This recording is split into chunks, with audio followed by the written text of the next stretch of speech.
Selamat sore pencinta Montini, dimanapun berada setelah sekian purnama.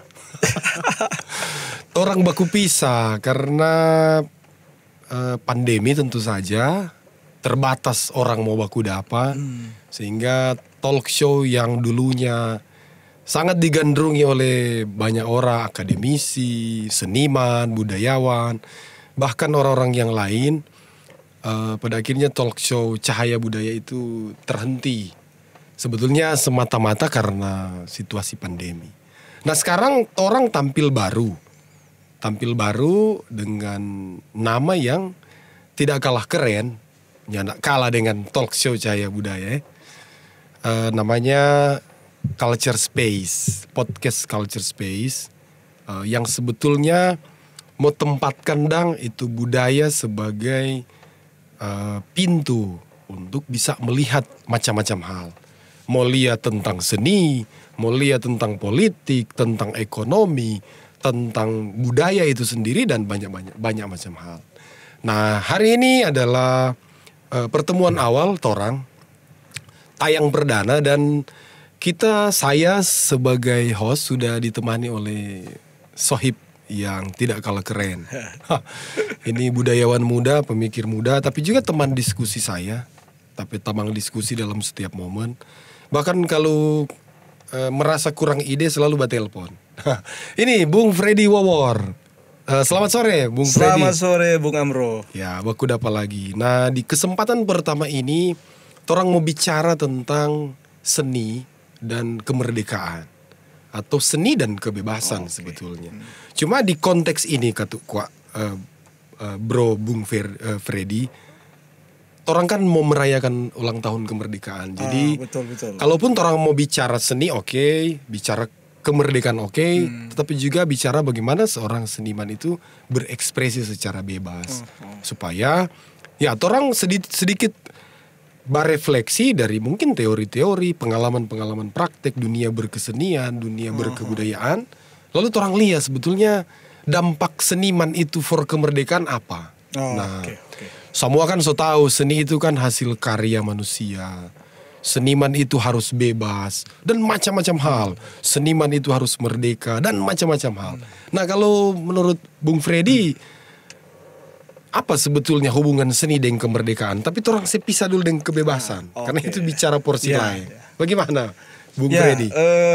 Pastilah kan di awal selalu ada nuansa definitif dulu kan. Ini. Betul. Jadi begitulah. Jadi ketika orang bicara seni, pasti yang tergambar kan dalam orang pemikiran atau mungkin imajinasi ada orang sementara menampilkan pembacaan puisi.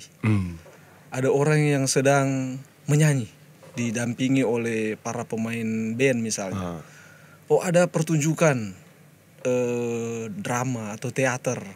Atau ada maengket, ada orang sementara menampilkan kolintang, ada pertunjukan kawasaran di jalan. Nah, itu yang tergambar ketika orang bicara tentang seni. Ada juga ketika orang bertemu dengan sebuah buku. Ini novel. Ini seni. Nah, atau ketika orang menonton sebuah film, ini seni. Nah, tapi apa sebenarnya itu kan? Nah, kita mungkin kasih sebuah definisi sederhana saja untuk orang masuki refleksi tentang seni, bahwa ya pasti dari apa yang tuh di awal dibilang tadi, sebenarnya ternyata orang lihat bahwa ketika bicara seni orang bicara ada sebuah ungkapan. Tapi ungkapan apa? Bagi kita sendiri yang diungkapkan di situ sebenarnya adalah cita rasa. Yang dimaksud dengan cita rasa ini adalah sebuah visi yang bertumbuh dari sebuah pendalaman dari, katakanlah, emosi, batin mungkin batin manusia, kedalaman hati. Kan terminologi rasa ini kan sebenarnya kalau dirujuk sumber aslinya kan DP makna kan dalam, bukan cuma dalam artian emosi semata. Ada nuansa intuitif di situ, tapi ada juga nuansa imajinasi. Nuansa rasional di situ kan. Ada refleksi berpikir di situ. Rasio Jadi sebenarnya ungkapan dari cita rasa manusia. Dan manusia inilah sebenarnya yang membuat itu menjadi sebuah sebuah istilah khusus. Karena seni tidak bisa tidak adalah produk manusia. Iya, iya. Karena di situ ada satu kata kunci penting, yaitu karya seni adalah hasil dari daya cipta manusia. Paling tidak dan itu kan DP kata kunci selalu. Jadi daya cipta manusia ini yang lahir dari apa? Dari pengalaman reflektifnya. Itu yang tadi kan, dari dia menangkap lewat cita rasa, baru kemudian melahirkan sebuah pandangan jauh atau visi. Atau katakanlah cita. Itu kan cita visi kan. Berarti juga tadi kan Bung Freddy bilang, berarti ada peran rasio. Apakah itu yang backing sampai ya otomatis si subjek manusia ini mesti berefleksi. Karena berefleksi kan mesti pakai pikiran. Karena manusia ketika dia menciptakan sebuah karya seni, dia sadar dia sementara menjalani hidup. Bagi kita secara pribadi, jadi hanya manusia yang menyadari pengalaman hidupnya, yang mampu menangkap refleksi dari pengalaman hidup itu, kemudian memfisikannya menjadi sebuah karya seni. Betul. Nah itu yang orang bilang, karya seni. Nah cara menyampaikan pengalaman tadi itu yang dibilang art atau seni. Seni kan cara kan sebenarnya. Bagaimana orang menampilkan sesuatu yang terkandung dalam diri orang sebagai hasil dari apa? Dari pengalaman orang tergerak. Dan dengan karya itu sebenarnya orang ingin menggerakkan juga pengalaman orang lain agar bisa menyentuh pengalaman yang orang alami. Sehingga ada nuansa edukatif sebenarnya dalam seni yang itulah cita. Dan sebenarnya dalam konteks seperti inilah orang berhubungan dengan kemerdekaan tadi. Nah, tunggu, jangan orang nanti bagian itu ya. Tapi orang bagus memang bedah. Ya, dalam arti juga terkait tadi Bung Freddy so bilang edukasi, bahwa jangan heran bahwa dengan seni kadang orang baper. Seni yang saya ciptakan, yang kita ada backing, kita backing lagu, backing ini, sehingga orang ya mungkin pelariannya seni pada akhirnya, misalnya menyanyi atau kalau orang mungkin lagi sumpek bapikir, pelariannya main gitar. Lagi sumpah gue ini pelariannya bawa puisi dan seterusnya. Tapi ada satu yang mungkin lain kali orang kok masih lupa terkait seni. Kita sangka Bung Freddy so tahu ini. Nah, dalam penelusuran seni itu kan dari dua kata sebetulnya, ars. Tapi juga ada tekne. Nah, tekne itu kan keterampilan. Sehingga kalau mau tanya apa yang dihubungkan tekne dengan ars, berarti betul apa yang Bung Freddy bilang tadi, daya cipta itu notu keterampilan. Nah, dan kita sangka ya pendengar pencinta podcast ini ya harus memahami bahwa hasil dari seni yang diciptakan oleh seniman itu adalah juga keterampilan dari dia. Justru kan seseorang kan mendapatkan katakanlah pengakuan sebagai seniman karena apa? Di sini ada komitmen khusus atau ada sebuah upaya terus-menerus menekuni itu. Itu kan sehingga kemudian tidak ada bekas seniman. Yang ada seseorang yang telah bersentuhan dengan pengalaman ekspresif tadi dan menemukan bahwa itu jalan dia untuk tadi mengatasi pengalaman-pengalaman hidupnya atau mendalami pengalaman-pengalaman hidupnya. Seperti dibilang oleh Bung Amro tadi misalnya, ketika seseorang merasa sedih, pada level yang paling akut, seorang yang sedih bisa saja mengakhiri hidupnya. Betul. Tetapi di sini tadi dia daya hidup itu melahirkan bersinergi dengan pengalaman hidupnya sehingga melahirkan jalan. Sehingga terciptalah karya, daya cipta kan. Jadi daya hidup itulah daya cipta sebenarnya. Karena dia ingin ini persoalan harus diatasi. Maka lahirlah karya yang sifatnya reflektif, karena karya itu kan bukan cuma satu sisi dah. Cuma linear dah. Karya itu selalu berimpact keluar dan ke dalam. Bahkan pada titik berangkanya sebenarnya ke dalam. Karena dia adalah upaya dari si seniman itu untuk mentransformasikan pengalaman hidupnya. Nanti kemudian ketika karya itu hadir ke publik, paling tidak misalnya seseorang bikin karya dan temannya baca, terjadi dialog. Betul. Nah, dari situlah kemudian muncul kan misalnya, oh karya ini kayaknya bagus kalau dia ada nuansa begini. Maka terjadilah apa ya? Kolaborasi. Dialog. Dialog. Jadi ya bahasanya mungkin itu yang bilang apa, dialektika dalam sini kan, proses. Jadi dia terjadi proses seperti itu sehingga makin lama keterampilan tadi. Keterampilan berhubungan sebenarnya dengan penguasaan cara kan? Iya. Jadi ketika seorang seniman mencipta, dia mendalami itu kan dalam proses yang sedang berjalan. Sebuah karya dalam batas tertentu kan etape-etape kan. Di titik ini dia boleh berkomunikasi dengan publik. Tapi tidak akan seniman yang dia so tahu DP karya masih mantap kalau dia masuk publik. Nah mungkin betul. Dia paling tidak dia so lulus DP sensor. Ini so boleh. Walaupun katakanlah alat ukur dari setiap orang, bahkan setiap seniman tidak pernah sama. Beda-beda.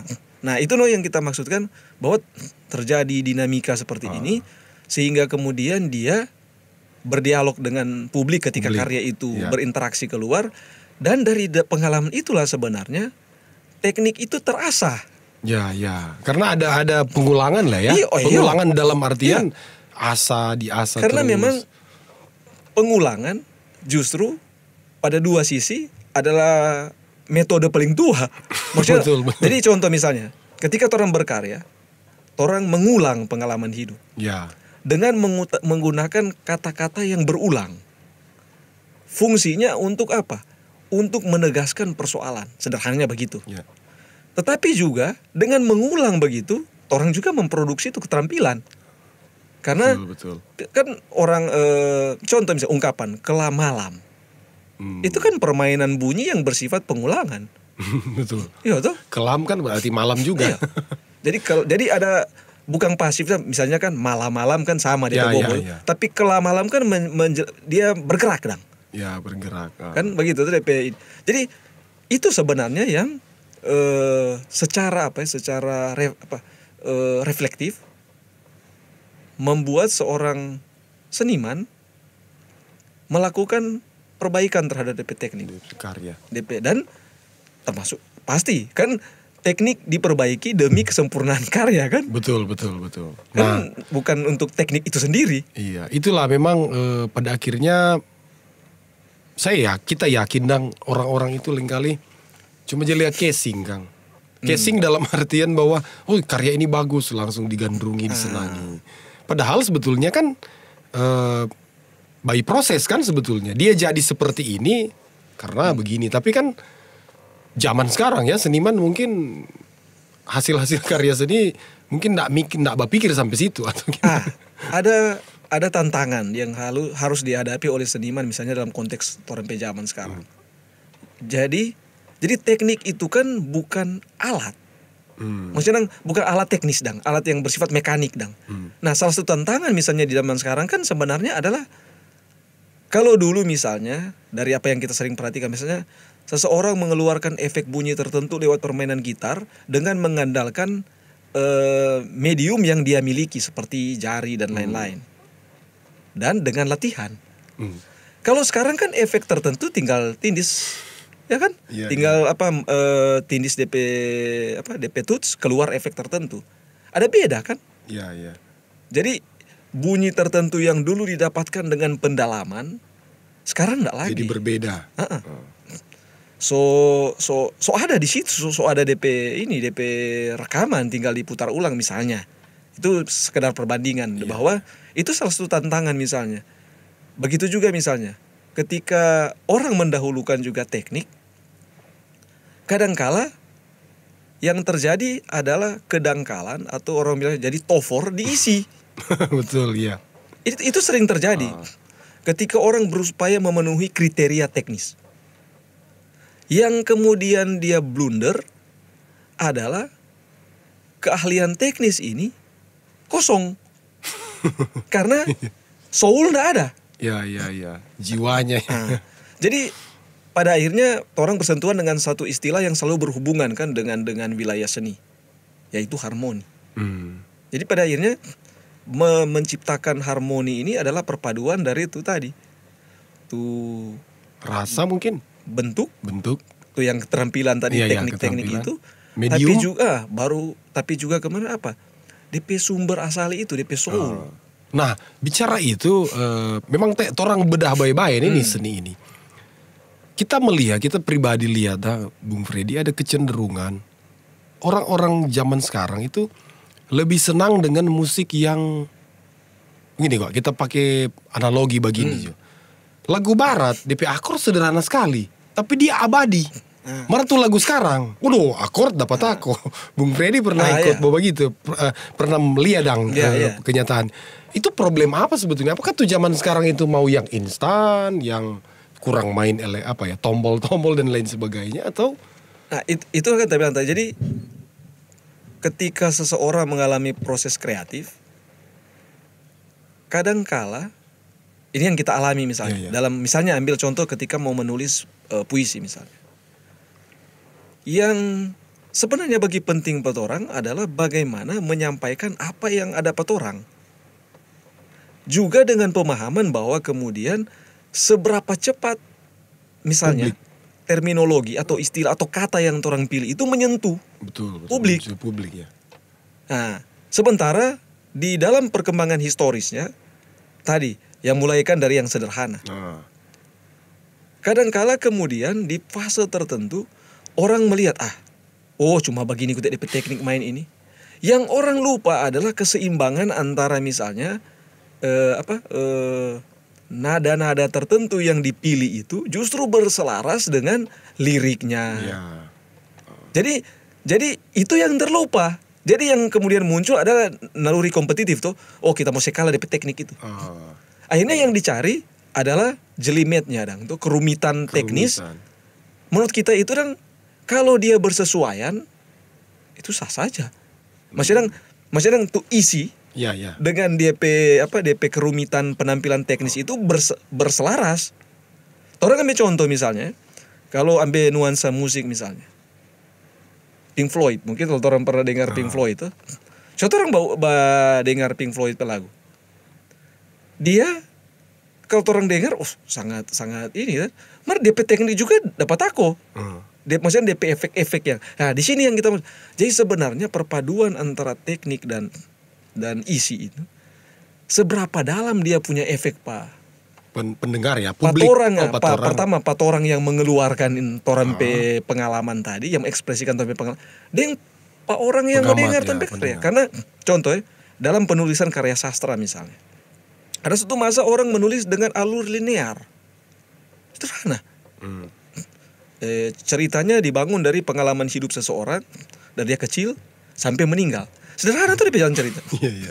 Jadi kerumitannya kelebihan cerita begini adalah dia ada pada bagaimana orang menampilkan tuh karakter manusia seolah-olah sebagai perumpamaan dari pengalaman realistis manusia. Tapi kemudian di satu masa justru yang muncul adalah teknik yang terbalik. Teknik yang ditentang oleh aliran yang cenderung bernuansa realis ini, yaitu teknik mitos. Pada suatu ketika di zaman ketika belum ada ini, belum terbentuk ini. Nah, ini kan terbalik DP ini. Jadi yang nuansa yang dimunculkan bukan nuansa realistis sebagaimana orang alami di keseharian, yang dimunculkan adalah nuansa imajinatif. Dua-dua pakai imajinasi, tapi yang satu DP bobot imajinasi dan dia letakkan bukan pada penerimaan orang bahwa ini pengalaman yang sama dengan hari-hari, tetapi lebih kepada refleksi untuk mengalami kehidupan itu. Sama juga ketika orang bauni misalnya teater yang bersifat realis, artinya pertunjukan sebagaimana adanya kenyataan, dengan pertunjukan eksperimental yang orang yang terbiasa dengan yang realis menganggap yang eksperimental ini atau yang dalam konteks tertentu surrealistik atau absurd ini dia tidak bisa dimengerti. Padahal media pengucapan yang dipilih yang berbeda. Jadi ini sebenarnya yang menurut kita selalu jadi tantangan sih sebenarnya dalam perjalanan ini. Cuma lagi-lagi kata kuncinya kan adalah harmoni. Keselarasan ya. Tetap keselarasan, karena tanpa itu dia tidak mungkin dia pasti akan menimbulkan benturan fatal yang DP efek orang ndak lanjut menikmati itu pertunjukan itu, atau berhenti pada kegamangan. Ada seperti itu. Iya. Nah itulah sebenarnya kerja kreatif dari seorang seniman sebenarnya untuk menampilkan karya-karyanya. Nah, memang pada akhirnya ya kalau bicara seni itu sebagai karya daya cipta, keterampilan seorang seniman, tetap tidak akan lepas dengan torang petema pada hari ini. Nah, Ya, ngoni mau terima atau nyanda, itu kita ekspresi bebas. Nah, Iya. karena kebebasan itu kan ciri hakiki semua orang, semua manusia. Nah, apakah menurut pengalaman juga, Bung Freddy Jope pengalaman, apakah dalam menciptakan sebuah karya seni itu betul-betul apa ya? Bagian dari ya sudah ini kita ekspresi bebas. Terserah itu orang kan di negara timur, apakah itu bernuansa negatif atau apa atau seperti apa? kalau bagi kita sebenarnya kebebasan yang dimaksud dalam Berkesenian. kesenian sebenarnya dia ada pada ranah bagaimana orang mengungkapkan orang pe. Jadi sebenarnya benturan tentang wacana-wacana kebebasan dan belenggu dalam kerja-kerja seni itu berhubungan dengan pakem. Jadi konvensi seni itu sendiri yang ditentang. Setiap seniman punya kebebasan untuk apa? Untuk menemukan caranya sendiri mengekspresikan apa yang dia ingin sampaikan. Jadi misalnya ada penulis, ambil contoh misalnya Pramlia Antatur. Metode pendekatan penulisan novelnya yang dipilih adalah metode yang sederhana. Kisah hidup seseorang dideskripsikan secara detail. Dan itu bentuk yang dalam konteks tertentu orang bilang, ini kak secara gaya penulisan Iya. ya termasuk yang konvensional. Tetapi bagaimana menggunakan cara itulah di situ sebenarnya. Jadi bukan gaya ini tertinggal, enggak. Menurut kita enggak melihat di begitu sih sebenarnya. Cara menggunakan tuh pendekatan penulisan itu yang menuntut kebebasan. Karena contoh misalnya begini. Dulu dalam dunia puisi terjadi benturan di masalah konvensi. Karena itu kalau baca cerita sejarah sastra Indonesia pasti penuh dengan itu. Misalnya dibenturkan antara bentuk pantun dan yang disebut puisi modern. Nah, bentuk puisi modern yang dimaksud soneta ala Eropa, Itali. Bayangkan ini dua pakem menulis puisi dengan nuansa pantun, mengandung rumus, sampiran dan isi. Tuh? Maksudnya sampiran itu dia akan menggunakan simbol-simbol dengan bahasa simbol yang mengandalkan permainan bunyi yang kemudian akan dijelaskan pada baris berikutnya. Sama itu berakit-rakit Ke hulu, berenang-renang ke tepian. Bersakit-sakit dahulu, bersenang-senang kemudian. Dua larik pertama ini adalah sampiran. Maksudnya kata-kata simbolik yang sifatnya mendekatkan orang dengan upaya mengingat DP pesan. Apa DP pesan? Bersakit-sakit dahulu dan bersenang-senang kemudian. Nah ini katakanlah rumus menulis pantun. Tapi kemudian oleh Rustam Effendi, Muhammad Yamin dan lain-lain ini dianggap ini so jadul lah, kuno. ya? Kuno dalam tanda petik. Maka lahirlah puisi seperti bukan beta bijak berperi, pandai mengubah padanan syair. Ini Ustaz Effendi misalnya ini. Kalau orang lihat yang dia gunakan adalah rumus pantun, tetapi isinya bukan dia enggak gunakan lagi dalam sampiran isi kan. Yang diambil adalah permainan bunyi. Dan dia langsung pada isi, bukan beta bijak berperi, pandai mengubah padanan syair misalnya. Dia apalagi misalnya Muhammad Yamin yang langsung Indonesia tanah airku. Nah, di langsung jadi sebenarnya masih ada pengaruh penulisan ini, tetapi kemudian ada diolah gaya yang dirubah mungkin. Iya, jadi ada yang style. Jadi ada yang bukan dihilangkan kok. Ada yang diubah dari pendekatan. Sama juga Amir Hamzah dan Chairil Anwar. Ketika Amir Hamzah menulis kaulah kandil gemerlap, pelita jendela di malam gelap dalam penyanyi sunyi dan lain-lain. Khairil Anwar kan juga menulis dengan nuansa yang kurang lebih sama, tetapi dalam bahasa yang lain. Contoh misalnya, dia menggunakan permainan bunyi seperti itu, tapi dalam puisi yang senja di pelabuhan kecil. Dia main kandang DP ini. Ada nuansa-nuansa yang sama. Jadi pada akhirnya hal-hal yang bersifat teknis itu boleh dilompati dalam artian tadi kan kebebasan. Kita mau bicara apa? Mau bicara ini, kita mau bilang apa ini, kita mau pakai jembatannya apa, kata-kata apa. Tetapi sebenarnya secara rumus dia saling memperkaya. Begitu juga dalam penulisan, misalnya kalau novel. Tadi kita contoh misalnya Pramudia. Pramudia menulis tentang protes sosial dan lain-lain. Ada orang yang menulis tentang protes sosial dengan cara yang berbeda. Misalnya Iwan Simatupang menulis tentang pengalaman eksistensial manusia lewat siara, atau pengalaman tentang transmigrasi lewat karya yang berjudul Kering misalnya. Atau misalnya Putu Wijaya yang menuliskan tentang pengalaman hidup manusia lewat telegram. Nah itu DP model menulis ya absurd. Ndak dang surrealis, ndak dang realis seperti yang kita bilang tadi seperti Pra misalnya. Jadi ini sebenarnya menunjukkan bahwa bukan berarti dorang menulis dari pengalaman yang sama sekali tidak terkait dengan kehidupan. Masih tentang kehidupan manusia, pengalaman yang dia alami, tapi cara dia mengekspresikan yang berbeda. Dan disinilah menurut kita letak kebebasannya. Nah, kebebasan selanjutnya berhubungan dengan apa? Sensor. Ya. Karena ketika dia tadi bilang seni dan kemerdekaan. Nah, kemerdekaan kan ini orang tempatkan dalam dua pengertian kan? Ya.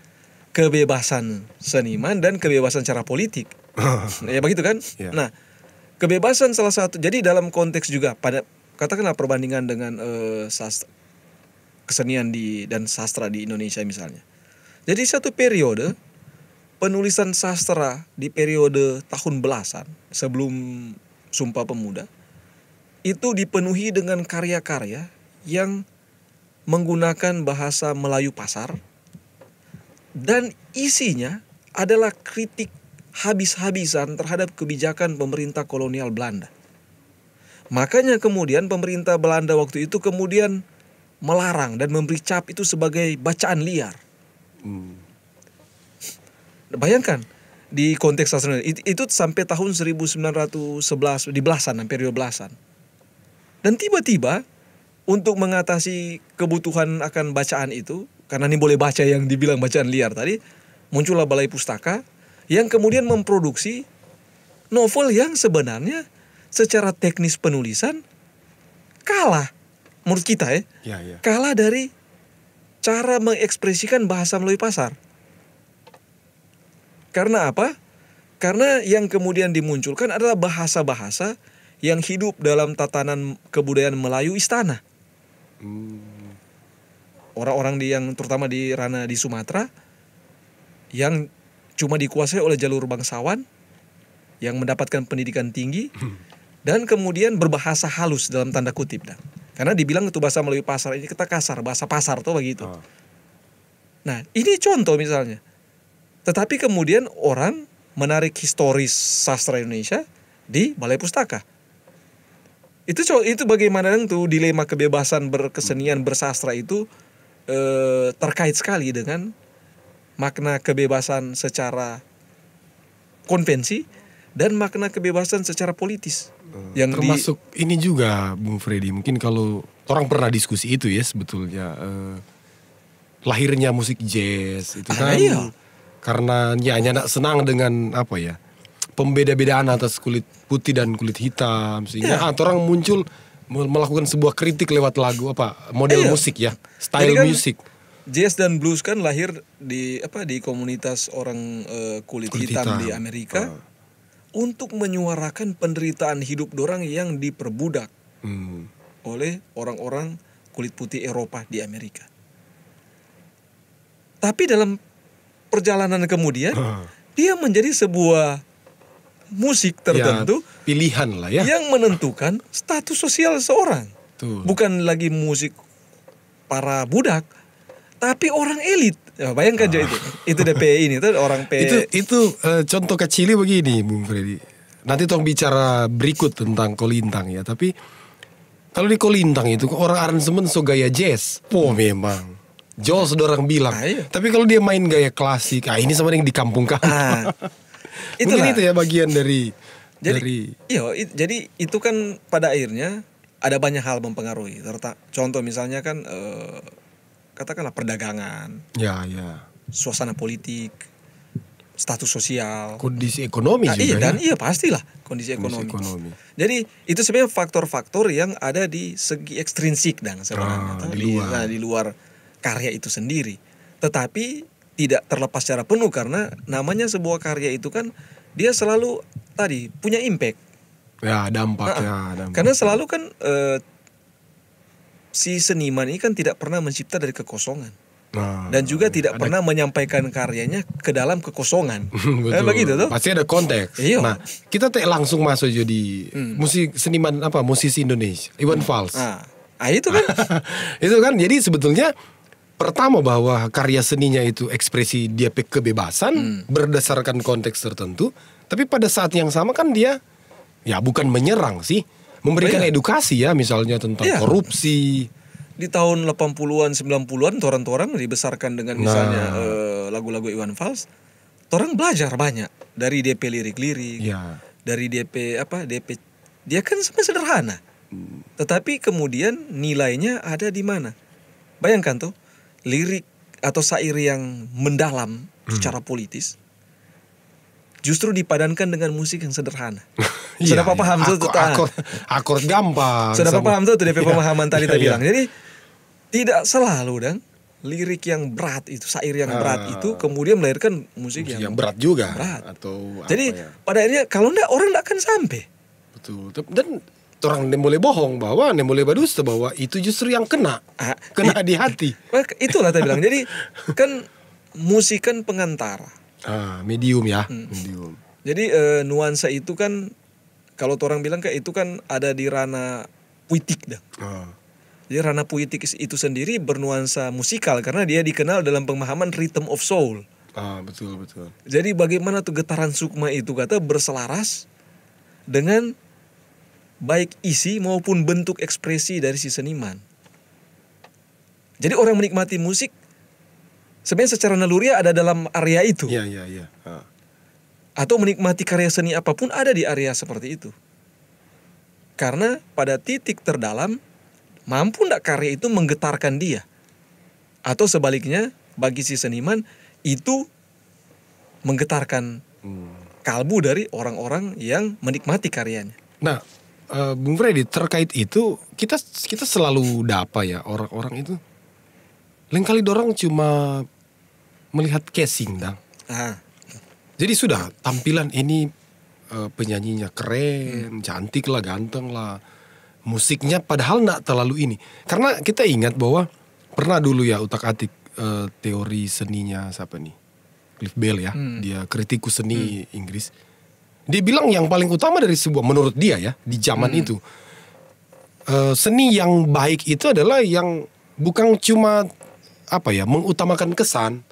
Jadi ketika di performance, ditampilkan, dipertunjukkan, ya sudah cuma lihat kesannya bagus. Nah itu yang bagus. Padahal mesti lihat isi. Iya. Ya, isi. Itulah tadi, makanya kan dia mesti ada di area tadi tuh. Area bentuk dan isi ini bukan terpisah. Nah yang jadi problem torang kan, karena kemudian nuansa dikotomis itu mempengaruhi torang, mungkin juga karena pengalaman pendidikan torang di zaman sekarang. Torang kan cenderung memilah begitu kan, mengoposisi biner kan tuh. Nah sementara yang goya sebenarnya torang alat ukur. Betul, iya. Sehingga tadi muncul tuh tadi, ini cuma begini, dia ndak bisa menikmati yang lain tuh. Nah sama juga kan dulu orang, kita ingat sekali di tahun-tahun 80-an bahkan sampai 90-an sampai 2000 awal ketika kita ingat waktu mulai meneliti tentang kalelon dan lain-lain. Waktu kita tanya orang bilang begini, lagu begini kau musik begini kau ini mau cari tahu. Karuyan ya. Iya. Orang kasih pendapat begitu. Itu spontan. Iya. Berarti ada di padorang pe image. Ini musik jadul. Ini musik panggil ujang. Betul. Itu yang paling sering kita ketemukan di dalam mungkin sampai sekarang. Iya. Tetapi coba orang perhatikan kan, tiba-tiba coba orang kemana-mana sekarang misalnya di mana-mana orang dengar lagu-lagu yang malah memunculkan tuh efek-efek kalelon makaruyan begitu tuh. Iya. Artinya ternyata ini kan jadi dampak per generasi berbeda-beda. Iya. Ternyata itu ada. Jangan heran di tahun 70, 80 yang kita alami 80 ke 90 misalnya sampai 2000-an, 90-an akhir misalnya, orang pepandangan, oh ini lagu Pengge-Pengge Ujang kok. Dulu-dulu. Karena apa? Ada sebuah wacana pengetahuan bahwa kalau musik atau seni begini dulu tradisional. Betul ya. Jadi itu bukan justru produk dari dia sebagai penikmat tapi ini hasil cangkokan. Karena ada sebuah politik budaya yang meresap secara tidak langsung sebagai hegemoni itu. Kan dia tidak sadar. Karena ada satu benturan di masa lalu, di situasi zaman waktu itu ya, menganggap bahwa orang harus menjadi modern dan harus meninggalkan semua elemen-elemen tradisi.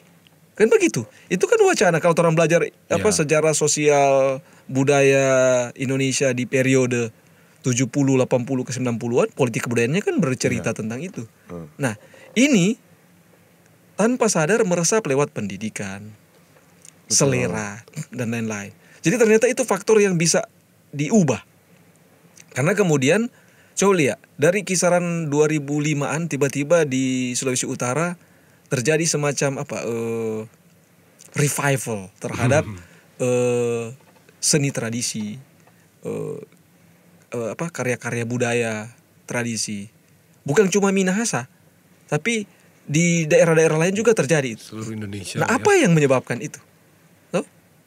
Yang menyebabkan itu adalah ada kesadaran. Kan seni itu sebenarnya, kalau menurut Joseph Abrams itu salah satu seniman di Bauhaus dulu, dan juga menjadi salah satu profesor seni di Black Mountain College, ya salah satu ruang pendidikan seni di Amerika di Jerman di suatu masa. Dia bilang bahwa tuh pendidikan seni itu atau pengalaman seni itu dia sebenarnya melahirkan independence tadi, kebebasan, cita rasa kebebasan. Dia membentuk orang kemampuan berpikir kritis, dan dia melatih orang disiplin. Ini yang kemudian dia sampaikan juga di DP tulisan waktu Black Mountain College itu dideklarasikan di tahun 33. Nah, apa yang kita mau belajar dari seorang ini guru seni dan seniman, jadi double tuh. Ya, double. Dia profesor seni, tapi juga seniman, dan salah satu pelopor pendidikan seni di Amerika di tahun 30-an, di mana Amerika pada waktu itu sementara mengalami depresi ekonomi.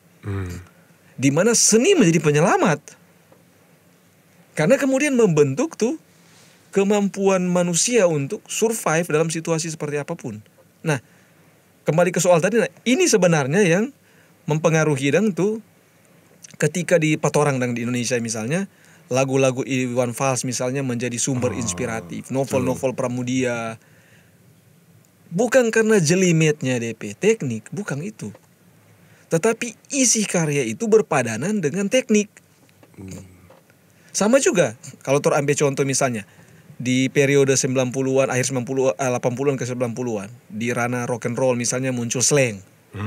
Tuh? Slang ya. Yang membuat dia cepat sampai karena dia kan pakai logat Jakarta. Iya. Dia pakai dialek itu kan. Jadi dia menyesuaikan dengan konteks. Jadi selain kehadiran di periode tertentu itu melakukan katakanlah perombakan dalam tradisi lirik. Karena kalau orang belajar sejarah penulisan lirik-lirik di periode sebelumnya, kan dari periode sejak kemerdekaan Indonesia sampai periode 80-an akhir 90-an itu kan ada semacam kewajiban dalam tanda kutip untuk menulis dalam bahasa Indonesia yang baik dan benar. Begitu kan? Iya. Bahkan sampai sekarang. Nah, itu termasuk meresapi lagu-lagu, syair-syair, puisi-puisi.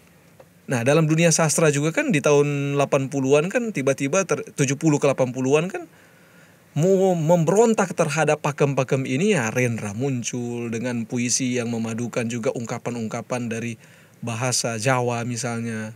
Baru kemudian penyair-penyair dari seperti Sutarji dengan menimbulkan melahirkan nuansa-nuansa lirik mantra dan lain-lain. Nah, ini contoh. Remi Silado memunculkan nuansa puisi yang bling misalnya dengan kosakata-kosakatanya. Nah, ini sebenarnya adalah jawaban terhadap situasi tadi, Dan. Nah, itu kurang lebih pengalaman yang sama sebenarnya terkait orang pokok pembicaraan tadi. Jadi memang itu ya, kita pikir menarik memang kalau mau bahas tentang seni dan kebebasan seniman. Nah, sekarang kita mau tarik ke situasi orang ini mau merayakan kemerdekaan 77 tahun. Kita mulai aja dari fakta sederhana begini. Tadi kita utak-atik Google ya. Lalu muncul, kita ketik seni dan kemerdekaan. Yang muncul adalah, ini yang kita suka diskusikan. Yang muncul ya sudah pagelaran seni dalam rangka ulang tahun kemerdekaan kesekian, ke-70. Mungkin cuma 2 yang muncul. Dia menceritakan tentang bagaimana situasi seni itu di zaman kemerdekaan, bahkan sampai sekarang. Tetapi mayoritas itu justru muncul ya cuma pagelaran-pagelaran seni. Kita sampai berpikir begini, Bung Freddy. Apakah kalau mau ulang tahun kemerdekaan, ya sudah pentas seni saja. Walaupun sebetulnya yang kita harapkan sih, yang melebihi itulah. Misalnya kemerdekaan para seniman mumpung sekarang sama 77 tahun. Kalau Bung Freddy melihat dari sisi ini bagaimana? Melihat tentang ini dari sisi apa? Ya, kita pikir ini sebenarnya, Dan, itu tuh impact dari itu politik kebudayaan di periode-periode sebelumnya. Sehingga kemudian tidak bisa diingkari bahwa dia mengkristalkan tuh katakanlah pakem-pakem pandangan-pandangan tentang memaknakan seninya mesti begini. Di awal tadi kita sengaja memulai dengan pengertian tuh bahwa seni itu adalah ungkapan cita rasa manusia dengan menaruh titik berat pada tuh cita itu. Cita dari rasa manusia. Jadi ada nuansa visi sebenarnya di situ. Indonesia termasuk, jadi sebenarnya banyak perjuangan kemerdekaan di seluruh dunia itu bermula dari kebangkitan seni. Seni ya. Kita nak bicara jadi khusus di Indonesia. Jadi Indonesia ini tako dengan seni, baik dari sisi sastra, terutama dengan seni-seni lain. Karena apa? Karena Indonesia itu imajinasi tentang Indonesia sebagai sebuah komunitas bersama, sebuah identitas bersama, itu adalah produk dari sebuah karya seni. Dalam ini karya sastra. Kita menyinggung apa yang sering dibilang tentang Sumpah Pemuda. Ini puisi. Bukan manifesto apaan, itu puisi yang mampu mengisi ruang kesadaran manusia di zaman itu dengan konteks penjajahan bahwa ada ideal seperti ini dan torang boleh backing itu. Jadi Republik ini adalah buah dari visi karya sastra dalam batasan tertentu. Karena lewat karya Muhammad Yamin itu yang kemudian menjadi sebuah teks monumental, itu kan puisi. Kami putra. Bayangkan ya, judulnya Sumpah Pemuda. Penyampaiannya adalah jadi metode tekniknya teknik sumpah. Kami putra dan putri Indonesia. Itu kan tekniknya. Teknik yang orang menulis sumpah. Baru kemudian isi sumpah itu adalah imaji akan sebuah identitas, sebuah bangsa, sebuah komunitas yang dia ndak kelar, Dang. Artinya, Dang, dia bersifat terus menerus, yang hidup, Dang. Artinya dia terus hidup, Dang. Karena dia kan ndak ada close. Dia mengaku ini. Orang ada bahasa, ada tanah, ada identitasmu. Tetapi bagaimana itu? Ndak dijawab tuh. Mungkin dijawab sekarang. Nah, itu udah termaksud. Jadi ternyata puisi itu dia meninggalkan tugas. Itu yang kita maksud tadi. Betul. Dia meninggalkan inspirasi. Dia menggugah inspirasi dan bahwa kita boleh mau jadi bagian dari itu.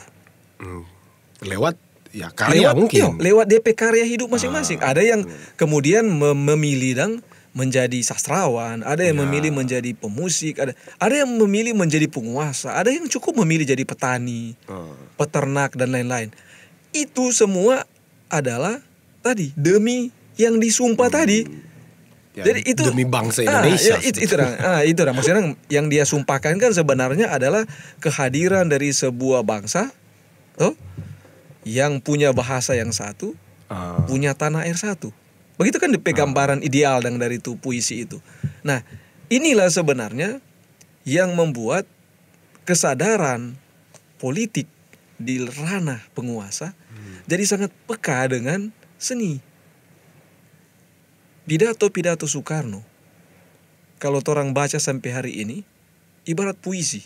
Betul. Iya tuh. Sama dengan di orang-orang tua di kampung juga sama dengan baca deklamasi. Iya itu. Orang jangan kan. Jadi puisi itu deklamasi. Orang langsung merasakan dan keterlibatan di dalam situ.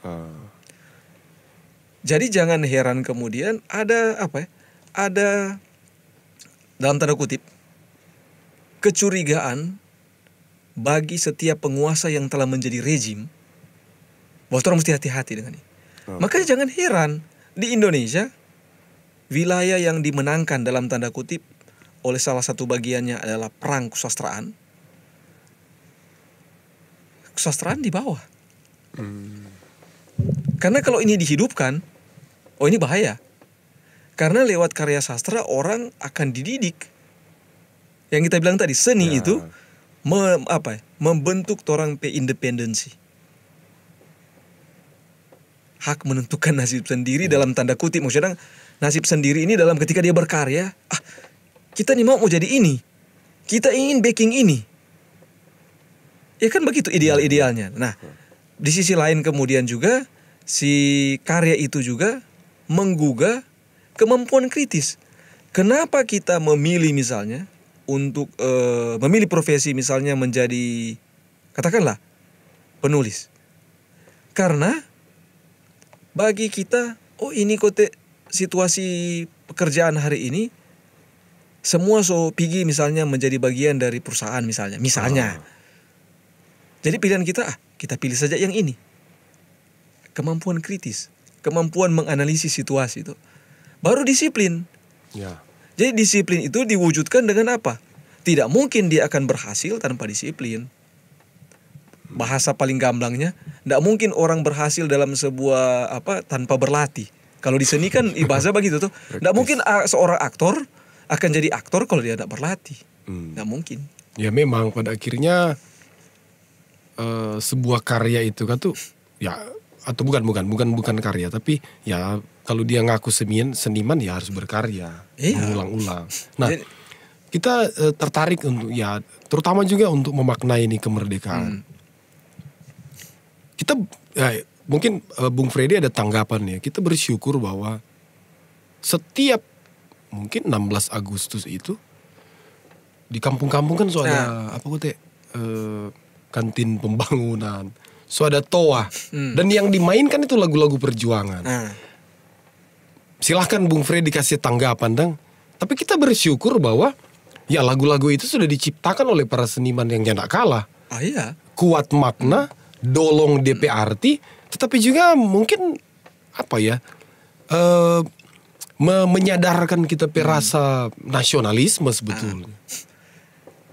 Berhubungan dengan lagu-lagu yang lagu-lagu perjuangan. Ya, lagu-lagu perjuangan. Jadi kalau itu loh kita bilang tadi.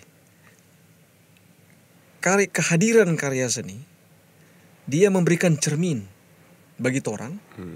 Memang torang tidak ada di masa itu. Ya.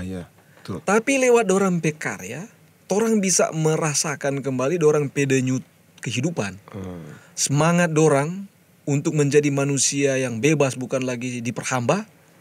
Baru kemudian upaya dorang memberi yang terbaik dari apa yang dorang miliki. Karena torang seniman, torang kasih ini.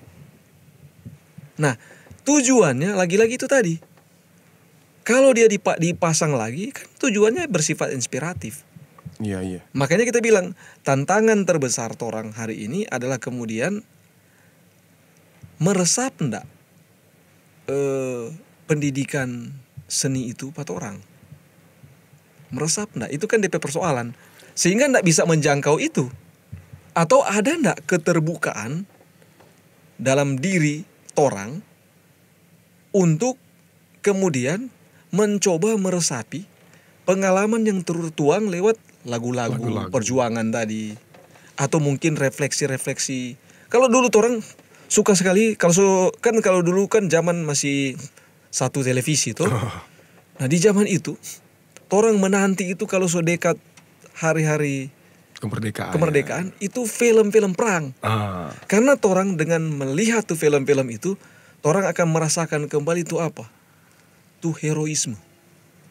Upaya orang-orang tua dulu merebut tuh kemerdekaan sehingga orang boleh merdeka juga hari ini. Jadi siapa orang suka bauni itu? Karena orang ingin hadir di pengalaman itu. For apa? Agar orang bisa hidup memaknai itu kan. Jadi sekarang dulu kita susah. Sekarang kita ada keterbukaan. Apa orang boleh baking dalam sedang dorang disusah waktu itu boleh bikin sesuatu atau orangnya enggak sekarang. Nah itu begitu dengan DP logika ada. Makanya memang lain kali orang baku sedu begini. Kalau dulu para pahlawan itu berjuang dengan senjata. Orang sekarang kan ada yang pensil. Benar. Kita sepakat itu. Itu dolong ya makna itu Kang. Nah kira-kira menurut Bung Freddy kalau mau lihat dang tuh ya apa ya anak-anak muda zaman sekarang.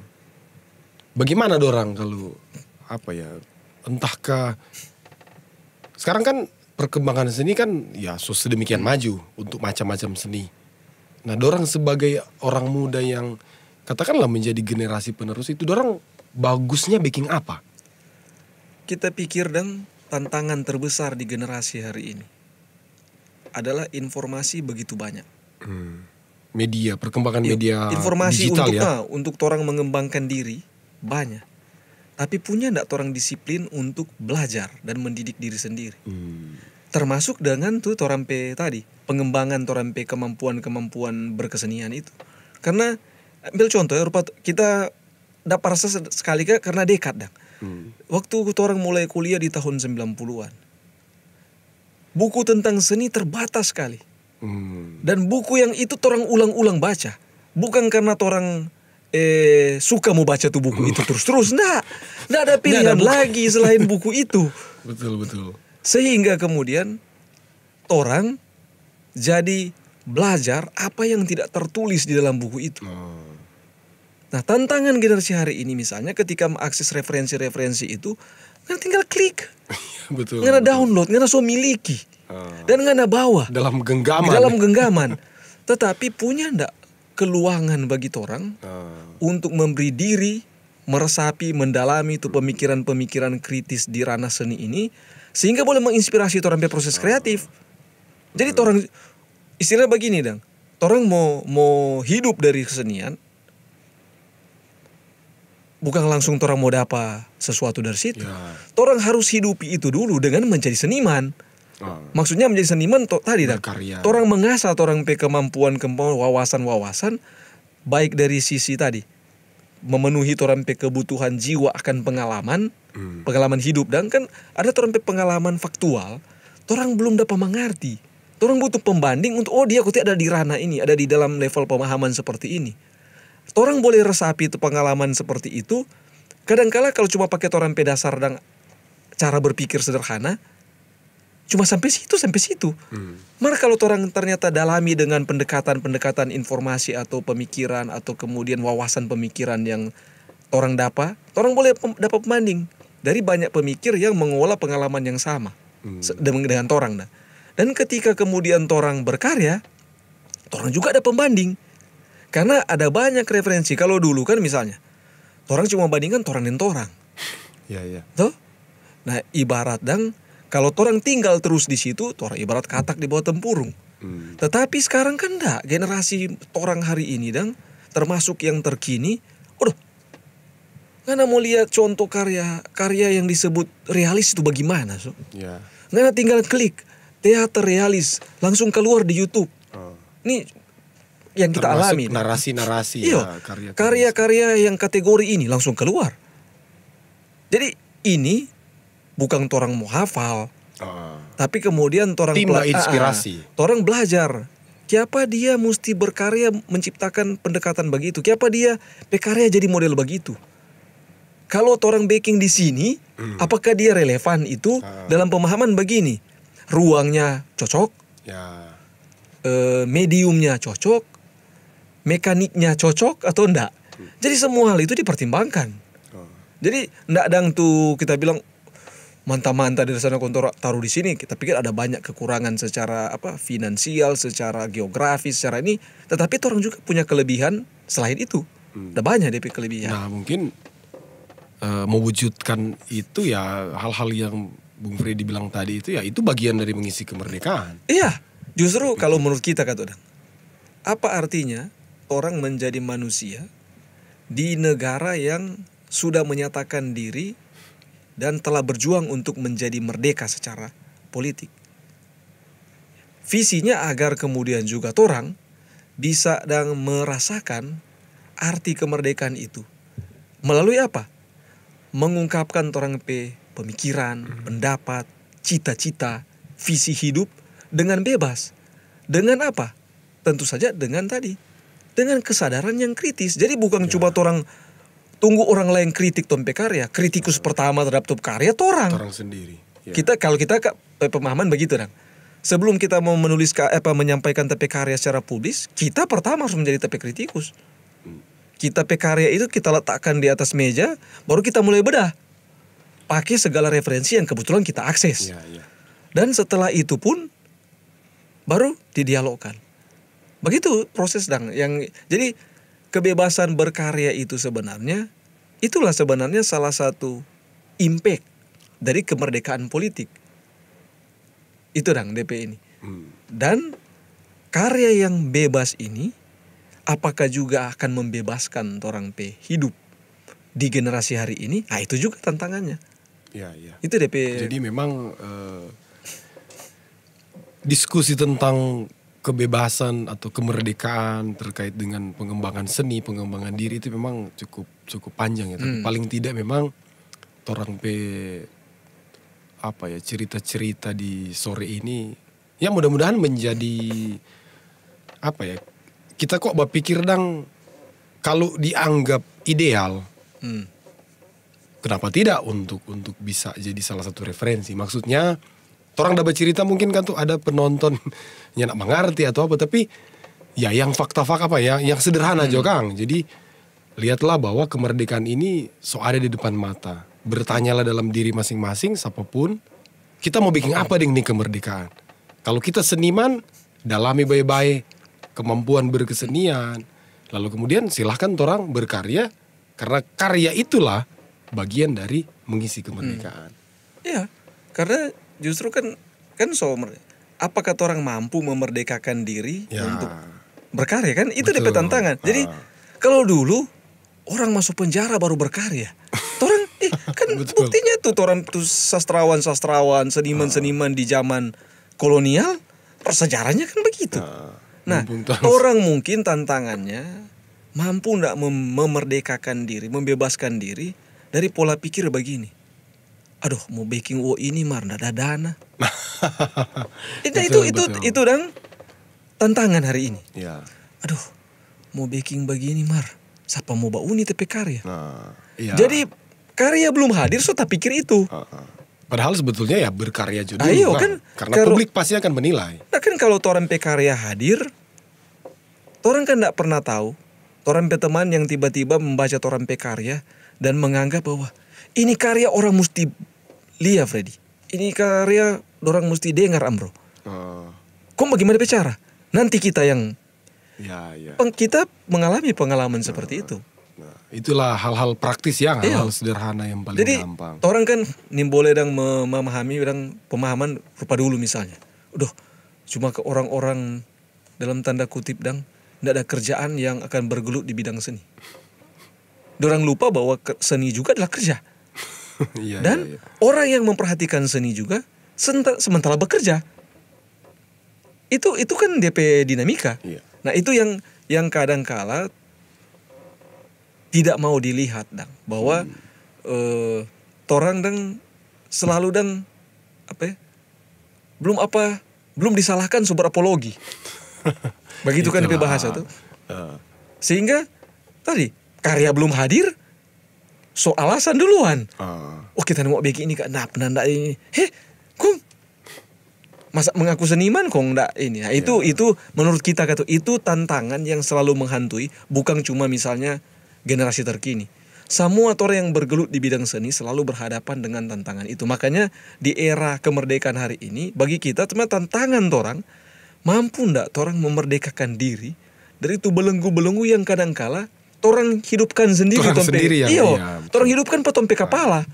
Itu jadi PR besar lah ya. Iyo, untuk karena tak rasa orang semua mengalami itu pengalaman itu. Mar, selalu kan DP jawaban, tak mau bikin karya biar cuy. Kan selalu begitu. ya ya. Itu selalu DP tantangan. Dan buat kita sih kuncinya adalah kalau pribadi seniman mau bilang kita mau baking, ya baking. Itu Cuma bilang. Saya itu bilang, makanya di situ kan metode. Saya itu bilang, oke lah kalau katuk nganape kemampuan misalnya untuk menjawab keterbatasan rupa tadi, misalnya dana dan ini. Jangan baking untuk karya kolosal. Ya. Ngana baking untuk karya yang cocok. Itu tak bilang. Jadi untuk menjembatankan sebuah karya juga ada DP ada DP kiat-kiat. Nah, orang yang ciptakan DP kiat.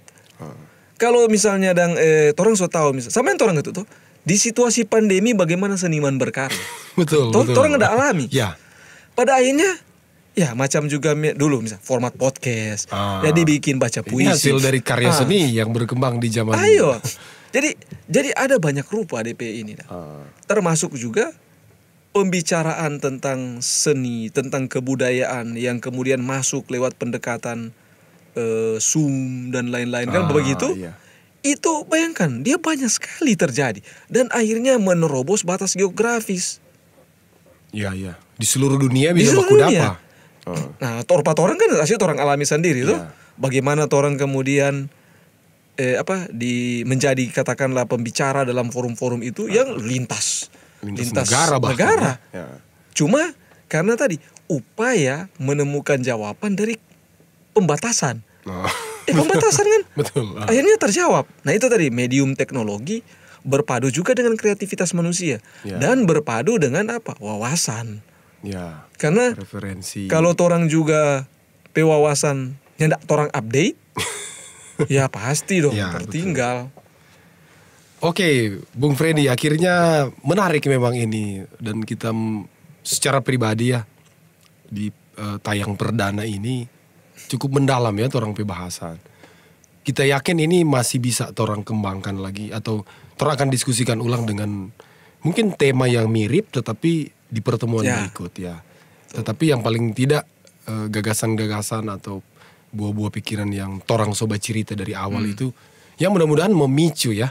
Memicu para seniman tapi juga semua orang yang punya niat dan punya keinginan untuk betul-betul mengisi kemerdekaan secara nyata. Kita benar. Kita masih percaya bahwa justru makna dari kemerdekaan itu adalah menempatkan juga orang hari ini untuk memilih keprofesionalan di bidang seni. Jadi seni itu adalah kerja bermartabat bagi kita. Jadi dan di torang apalagi di torang dan disulut orang perlu itu. Kenapa? Karena tantangan dunia yang sudah ada batas hari ini meminta itu. Jangan misalnya dunia so berubah orang masih tertinggal. Betul. Itu kita pikir penting Oke. Terima kasih Bung Freddy. Menarik sekali memang orang diskusi malam hari ini. Dan selamat merayakan kemerdekaan untuk bangsa dan negaraku. Benar. Orang negara Indonesia. Bung Freddy mungkin mau kasih satu statement penutup terkait dengan kemerdekaan. Silahkan. Ya, memang sudah tadi. Jadi kemerdekaan itu kan upaya untuk melepaskan diri dari perhambaan. Yang membuat manusia itu diperas. Nah, ketika orang so merdeka, so saatnya orang juga untuk bersuar lelah, melahirkan karya-karya yang bisa memerdekakan orang pe jiwa dan jiwa-jiwa orang lain juga agar orang kehidupan di ke depan itu orang ndak akan dijudge juga oleh generasi yang akan datang, bahwa di era kemerdekaan generasi yang sebelum orang ndak bikin apa-apa.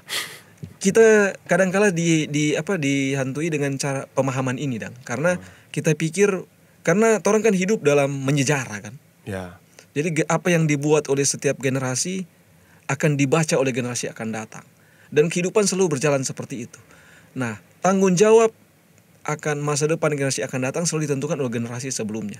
Jadi kalau generasi hari ini tidak mampu membentuk martabat manusia lewat kerja-kerja kebudayaan, orang boleh bayangkan ke depan juga, orang tidak bisa merengek dan memarahi diri dan atau menyalahkan orang lain. Kemudian ketika orang bilang, oh tuh generasi ini so model begini, so nak tahu adat dan lain-lain, itu kesalahan dari generasi sebelumnya yang tidak menaruh titik berat yang mendalam di tadi wilayah-wilayah kerja bermartabat seperti seni ini. Saya pikir seperti itu. Oke, terima kasih banyak Bung Freddy. Sama-sama. Salam kemerdekaan. Merdeka. Salam seniman, merdeka. Oke, pencinta Culture Space, edisi perdana ini memang sangat spesial. Agak santai, lebih bebas. Terus juga mewujudkan kebebasan itu supaya apa yang orang bicarakan, mungkin ada istilah-istilah yang kata-kata tinggi kan orang bilang, tapi orang juga pakai sedikit bahasa Manado, bahasa Melayu, bahasa hari-hari. Mudah-mudahan pembahasan kami ini boleh menjadi pemicu untuk orang dalam mengisi kemerdekaan, utamanya juga bagi para seniman. Sekian dari kami, selamat sore dan sampai jumpa.